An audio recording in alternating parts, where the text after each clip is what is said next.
كيف تسوي مضغوط الدجاج بخلطة بهارات سهلة وبسيطة ومميزة والطعم ولا ألذ؟ 3 أكواب رز. طبعا رز المزة، وحبيت أذكر لكم الكمية علشان بعدين تعرفوا تقيسوا الماء. اليوم بسوي حبتين دجاج. نغسل الرز وننقعه أقل حاجة لمدة نصف ساعة. هيل، نصف ملعقة مسمار أو قرنفل، ملعقة مليانة كمون، قرفة، بصل مجفف، ثوم مجفف، كزبرة حب، فلفل أبيض حب، بهارات الكاري. هذه أحلى بهارات مضغوطة، طحنها تمام وبعدين استخدم لكل حبة دجاج ملعقة مليانة. ثوم وزنجبيل، كزبرة حب، قليل ماء، وأخلطهم مع بعض وأستخدمهم فوق الدجاج. قدر الضغط، قليل زيت، بصل جوانح. إذا تشتوا المضغوط حقكم يطلع مميز حرقوا البصل حاجة بسيطة. لازم البصل يوصل معاكم للمرحلة هذه. فلفل بارد،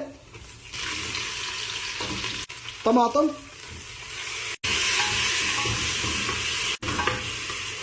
معجون طماطم، وفي المضغوط بحتاج طماطم مقشر. للحبتين الدجاج بستخدم نصف العلبة. غطي عليها دقيقتين على نار هادئة علشان تتسبك معنا قليل. لازم يتسبك تمام وينطبخ علشان ما يطلع طعم الدجاج طماطم بزيادة.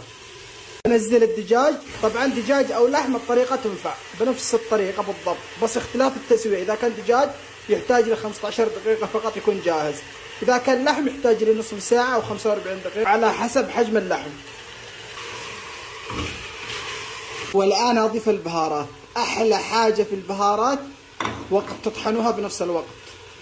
الثوم والزنجبيل اللي خلطناهم مع بعض. بعد ما تضيفوا البهارات والثوم والزنجبيل هنا تشموا ريحة مضغوط على كيفكم. نقلب الدجاج مع البهارات والثوم والزنجبيل قليل ونغطي عليه دقيقتين ثانية يتسبك معنا شوية.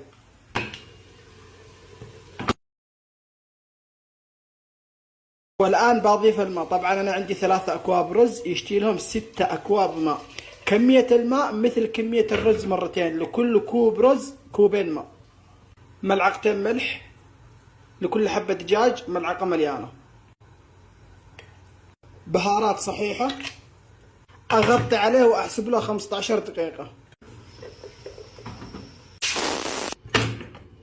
يا جماعة الخير الريحة إدمان. الآن بضيف الرز. طبعا الرز لازم نصفيه تماما من الماء. وأهم حاجة في المضغوط الفلفل الحار. نحرك الرز بالشكل هذا. بالنسبة للمرحلة الأخيرة عندكم عدة طرق. الطريقة الأولى ممكن نرفع النار على أعلى شيء حتى يتشرب كامل كمية الماء، بعدين نسكر عليه ونحسب له 10 دقائق ويكون جاهز. الطريقة الثانية نسكر الغطاء ونحط البلف ونعلي النار على أعلى شيء عندنا. أول ما يبدأ البلف يشتغل نهدأ النار ونخليها تقل من المتوسطة ونحسب له 10 دقائق ويكون جاهز. جاهز. وهذا هو جاهز. طبعا دائما في المضغوط اقلبوه قلب، لا تغرفوه علشان ما يتعجن عليكم. وهذا هو ألذ وأطيب مضغوط ممكن تذوقوه. جربوه بتدعوا لي والله. وعليكم بالعافية، ولا تنسوا المتابعة وحركة الاكسبلور.